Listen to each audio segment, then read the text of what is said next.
Good morning, everyone.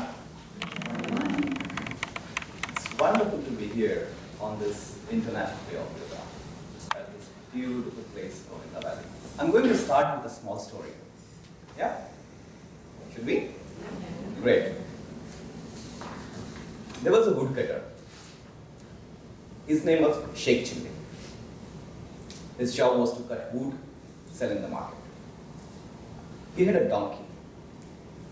Every day, he used to ride that donkey to the forest, cut the wood, take that wood to the market, sell it, and earn his living. So that was his routine. He was doing pretty good. One day, as per his routine, he was riding his donkey to the forest, and he started thinking, he's earning relatively less compared to his other woodcutter friends. The reason was, he was always late to the market.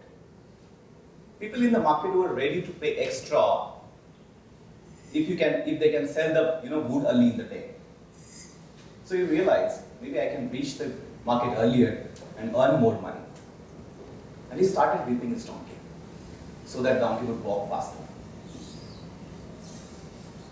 Sheikh Chilli was a daydreamer. That was only his drawback. And he started daydreaming. He thought, if I earn more money, I would be able to buy more donkeys.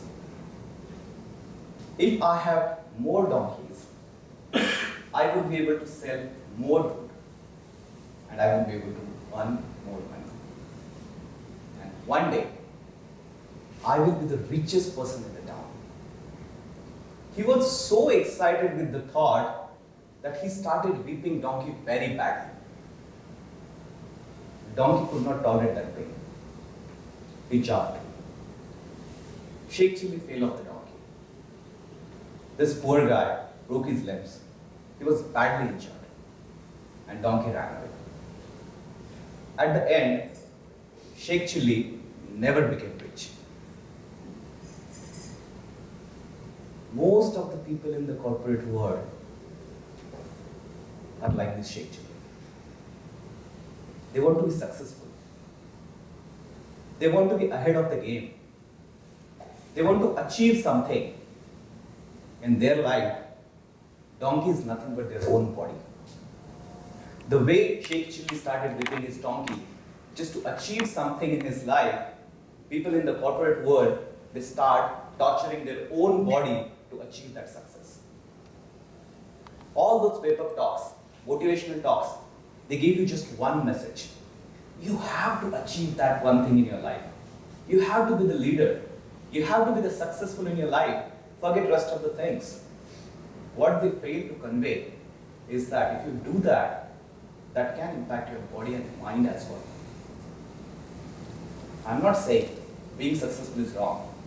I'm not saying dreaming is wrong. What I'm saying is, you should not do it at the cost of your body. What does these people do to get that extra energy to be successful?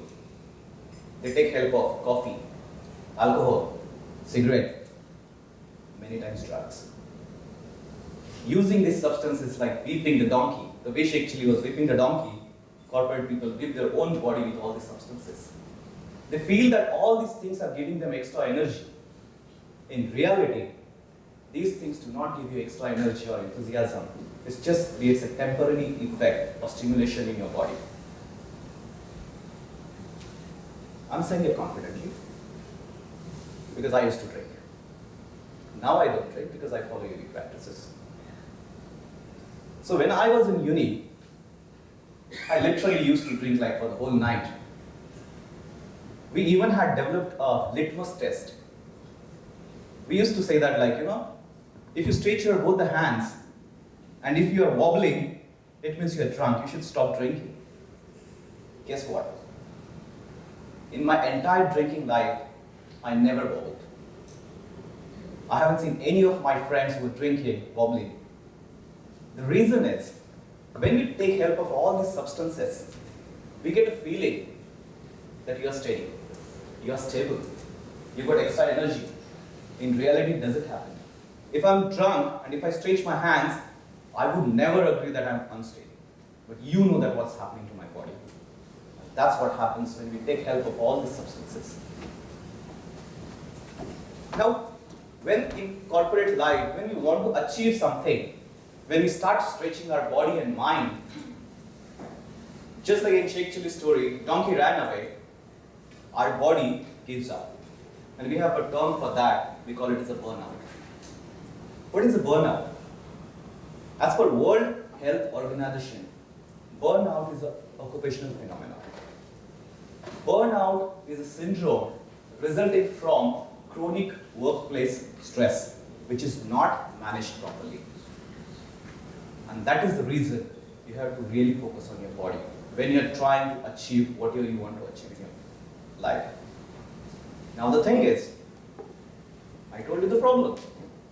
What's the solution? We have to be successful, right? We can't compromise with the success.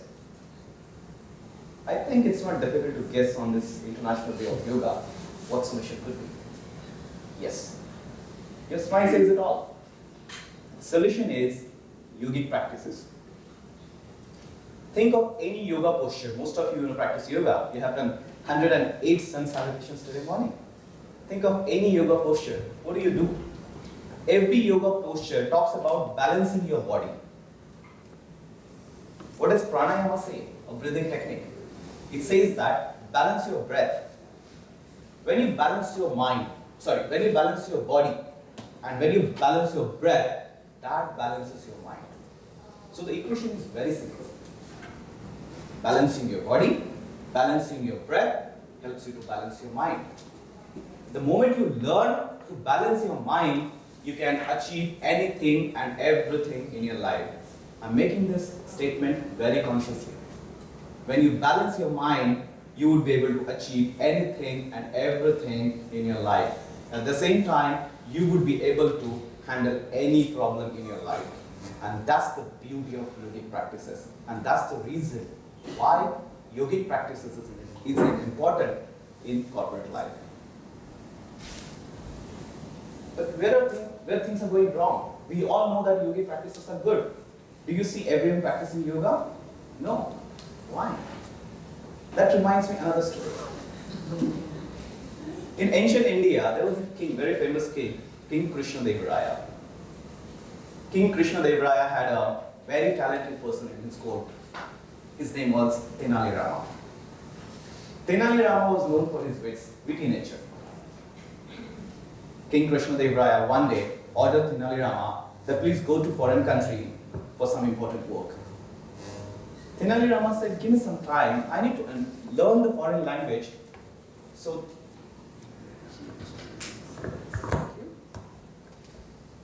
Tenali Rama is still there. So Tenali Rama requested, give me some time so that I would learn language and I would do that work effectively. King did not agree. He said, no, you have to go immediately, do the work. Tenali thought for a moment and he said, can you give me 2 days? King agreed. Next day, Tenali Rama came back to the court and he was a bit late.